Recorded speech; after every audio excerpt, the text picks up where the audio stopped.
हमारे साथ स्टूडियो में मौजूद हैं आप पार्टी के इसौली विधानसभा के प्रभारी अशफाक अहमद जी। अशफाक अहमद जी, आपसे मेरा पहला सवाल ये है कि विधायक जी से आपके ताल्लुकात क्या थे और कोई एक ऐसी घटना बताइए जिसमें व्यक्तिगत उन्होंने आपकी मदद या आपके जानने वालों की किसी की मदद की हो।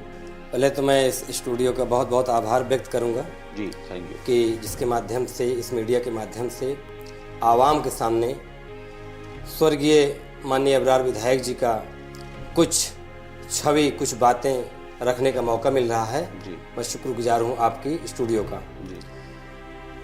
ताल्लुकात तो मेरे ख्याल से माननीय अबरार जी का सभी के साथ बहुत अच्छे थे, बहुत बढ़िया ताल्लुकात था। जनता उनको पसंद करती थी, लाइक करती थी, और उसका जो लाइक करने का जरिया था उनकी अच्छाई थी।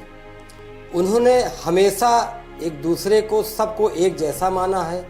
जो भी उनके पास हमेशा पहुंचता था उनका काम करने के लिए, चाहे वो वहां तक पहुंच हो ना हो, वो कर पाएँ ना कर पाएँ, लेकिन कभी उन्होंने ये नहीं सोचा है कि मैं ये काम नहीं होगा या इस बंदे का काम नहीं हो सकता है।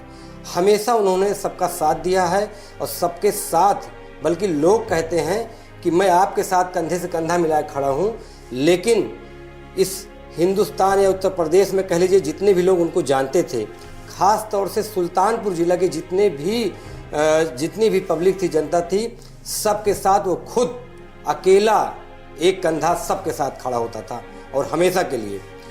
तो इसी क्रम में मैं बताना चाहूँगा कि हमेशा से उन्होंने किसी को मतलब इस भावना से नहीं देखा है कि जाति धर्म के बंटवारे में, जबकि मैं इसी बात में कहना चाहूँगा कि सपा पार्टी में ही जातिवाद को लेके एक बहुत बड़ा मामला है।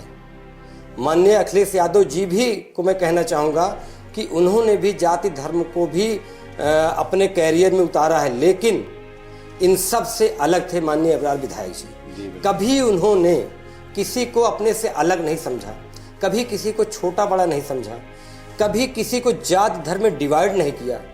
सबसे प्रेम भाव से मुलाकात करते थे और बातें करते थे। और एक घटना तो मेरे साथ ऐसी घटी है, उस समय मेरी स्टूडेंट लाइफ थी और माननीय सुश्री मायावती जी का शासन था, तो उस समय कुछ बाउंडेशन थे डेट को लेकर कि इस डेट के बाद एडमिशन नहीं होंगे। फिर भी उनको पता था, माननीय विधायक जी को पता था कि वाकई में ये लगा है रोज़, लेकिन फिर भी उन्होंने इतना संघर्ष किया और उस समय उनके पास कुछ भी नहीं होता था, फिर भी उन्होंने अपने किराए से, उस समय टेम्पो यहाँ से चलते थे, सुल्तानपुर डिस्ट्रिक्ट ले गए, जितने भी छोटे बड़े कॉलेज थे सारे कॉलेजों में मुझे मेरा हाथ पकड़ के, मेरी उंगली पकड़ के लेके गए, वो एक गार्जियन की तरह। वो फील होता है कि वाकई में जैसे एक पिता के रहने में फील होता है, वैसे उस समय उन्होंने जब मेरी उंगली पकड़ के मुझको लेके गए और बहुत सारी बातें की, डायरेक्ट प्रिंसिपल लोग से बात की, तमाम स्कूलों में बात किया कि नहीं इनका एडमिशन होना चाहिए। वो अपनी पूरी जान लगा दिए और वो भी कुछ कॉलेज में नहीं जा पाए, तो अपना लेटर भी उन्होंने जारी किया और मेरे द्वारा भेजा उन्होंने कि इनका एडमिशन होना है। तो कहने का मीन्स उन्होंने कहीं छोड़ा नहीं है कुछ। और ऐसे ही कहीं भी कोई मामला होता था तो माननीय विधायक जी को कई बार ऐसा हुआ कि कहीं पुलिस थाने में बिठा लिए गए, कहीं कोतवाली में, तो वो भी किसी जनता के काम के लिए ही। और उसका ये एक्शन होता था कि पब्लिक में उनकी छवि इतनी अच्छी, इतने प्रेम भाव से रहते थे कि पब्लिक को नागवार गुजरता था कि कोई हमारे नेता को, माननीय अबरार विधायक जी को टच करे, हाथ लगाए या फिजूल में कहीं ले जाके उनको बिठा के रखे। तो कई बार ऐसा हुआ है, पुलिस प्रशासन के भी हाथ पांव फूल जाते थे, बड़े बड़े अधिकारी उनसे बात करने में कतराते थे, उनसे बात नहीं कर पाते थे। एक डर भय लगा रहता था, क्योंकि करप्ट अधिकारी या करप्ट जो होते थे अधिकारी या पुलिस प्रशासन में जो भी, वो अपने आप को उनके सामने कभी खड़ा नहीं कर पाए। जी। उनके विकास कार्यों के बारे में कुछ बताएंगे? विकास उन्होंने बहुत किया है। विकास सचमुच वाकई में अगर किसी ने किया है आज तक इसौली में, तो स्वर्गीय माननीय अबरार विधायक जी, जिनको हम लोग प्यार से चचा कहते हैं। बल्दी राय की तहसील का आना, तमाम जगह अस्पतालों का आना, हमारे अपने पास में, उनके घर के पास में भी एक अस्पताल उन्होंने लॉन्च किया जी। ऐसे बहुत सारे सड़कें, नालियाँ, तमाम लोगों के सुलह समझौते, झगड़े, लड़ाई सबको ख़त्म करते थे, सबको डांट डपट कर सबको एक सूत्र में बांधने का हमेशा उन्होंने काम किया है। उसके साथ साथ विकास कार्यों के लिए जो भी किसी भी कोने से आ जाता था कि माननीय विधायक जी ये काम है, वो काम है, सड़कें यहाँ की नालियाँ, यहाँ का ये परेशानी, तो बहुत कुछ उन्होंने किया है, कम नहीं किया है। और शायद आज के विधायक या इन फ्यूचर जो भी विधायक होंगे, शायद बहुत मुश्किल है कि उनका मुकाबला कर सके। अगर वो इसौली विधानसभा में 5 साल और विधायक रह जाते तो क्या इसौली और विकास करता? माननीय विधायक जी ने इसौली विधानसभा के लिए बहुत बड़ा सपना संजोया था, बहुत कुछ था उनके सपनों में। यदि वाकई में अगर वो 5 साल और आ जाते तो ये इसौली न जाने कहाँ से कहाँ चली जाती, क्योंकि जितने भी लीडर हैं, जितने पॉलिटिकल लीडर हैं या जो भी किसी अदर पार्टियों के भी, चाहे सांसद रहा हो चाहे विधायक रहा, सब ने उनका मान सम्मान किया और सब मान सम्मान के काबिल थे, लायक थे, सबको चाहते थे, सबको एक नज़र से मैंने बताया कि देखते थे, इस वजह सभी लीडर उनको चाहते थे और उन लीडरों के द्वारा ही उनसे मिलजुल कर सारा काम वो अपना कराते थे। इसौली का एक बहुत बड़ा विजन था, बहुत बड़ा लक्ष्य था, इसौली को बहुत ही डेवलप करने का उनका लक्ष्य था, बहुत सारी चीज़ें थी, लेकिन ऊपर वाले को नहीं मंजूर था।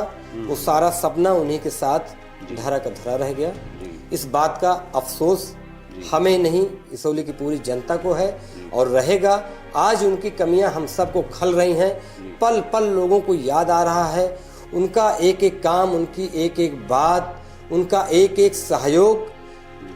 आज के जो पॉलिटिकल लीडर हैं उनको कहते हैं कि हमारा आप सहयोग करिए, लेकिन सचमुच स्वर्गीय माननीय अबरार विधायक जी ने हमेशा सबका सहयोग किया है। जब से वो विधायक रहे हैं, इसके पहले जिला पंचायत रहे हैं, तो एक उनका बहुत अच्छा कैरियर, बहुत शानदार कैरियर बीता है। उन्होंने सबका सहयोग किया है पर्सनली और किसी को निराश नहीं होने दिया। जिसने भी वहाँ उनके तक पहुँचा है उनको हमेशा उन्होंने प्यार मोहब्बत से और सम्मान दिया है, हमेशा उनको खुश करके भेजा है, हमेशा उनकी परेशानियों को अपनी परेशानी समझा है। जी बिल्कुल, बेशक। उनके राजनीतिक दौर से क्या आजकल के जो समाज सेवक हैं या राजनीतिक लोग हैं जो मौजूदा समय में हैं, उनको कुछ सीखने को मिलता है? बहुत कुछ सीखने को मिलता है, बहुत कुछ है। यदि सिर्फ माननीय अबरार विधायक जी की ही जीवनी को अपने जीवन में कोई उतार ले पॉलिटिकल लीडर, तो सचमुच आज का वो टॉप लीडर होगा। जी बिल्कुल। जैसा कि मैंने बताया कि उन्होंने कभी जाति धर्म को, छोटे बड़े को कभी अपने सामने आने नहीं दिया, जमीनी नेता थे जी। तो इस वजह से मैं कहना चाहूँगा कि उनकी जीवनी को लोग पढ़ें, उनको जाने वो क्या थे, क्या चीज़ थे। वो समाज के लिए एक मिसाल बन गए और मुझे नहीं लगता कि कोई ऐसी मिसाल जल्दी मिलेगी अपने इर्द गिर्द या अपने ज़िले में। जी जी। आपको किस माध्यम से पता चला कि उनका इंतकाल हो गया है और आप पर क्या प्रभाव पड़ा? मतलब उस टाइम आपको कैसा महसूस हुआ? मैं कहीं ना कहीं अपने काम में व्यस्त था, बिजी था जी, और उस समय व्हाट्सएप ग्रुप के माध्यम से जी मुझे पता चला जी। तो ऐसा लगा कि आज एक बहुत बड़ी हस्ती को हिंदुस्तान ने खो दिया है। जी। पैरों के नीचे जमीन खिसक गई कि सचमुच एक ऐसी धरोहर, एक ऐसी शख्सियत जी आज हमारे बीच से यूं ही चली गई। इस समाज की बहुत बड़ी क्षति, बहुत बड़ी हानि है उनका न रहना जी। और इस हानि को, इस नुकसान को कोई पूरा कर नहीं सकता जी। ये वही होते तो अपने सपनों से ही पूरा करते, लेकिन काश कि उनके सपनों को कोई उनको पूरा करता। मैं अपनी बात करूं कि यदि कभी मुझे मौका मिला इसौली की जनता के लिए, इस समाज के लिए, इस जिला सुल्तानपुर के लिए, मैं खुद उनके जीवन को अपने अंदर में उतारना चाहूँगा और उनके पथ पर, उनके बताए हुए कुछ रास्तों पर चलकर मैं जनता की भलाई के लिए मैं हमेशा तैयार रहूँगा, मैं सदैव तैयार रहूँगा। मैं खुद उनके हर बात का, हर जज्बात का मैं सम्मान करता हूँ।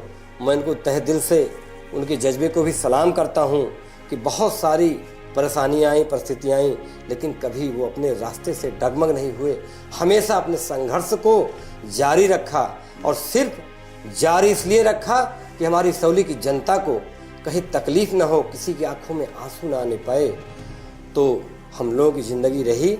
तो हम लोग भी, मैं आम आदमी पार्टी से हूँ, फिर भी वो हमारे चचा थे, हमारे गार्जियन थे, आज उनकी कमी महसूस हो रही है इस समाज को। अशफाक जी, टुडे नेशन की स्टूडियो में आने के लिए और अपना कीमती समय देने के लिए बहुत बहुत शुक्रिया। Thank you.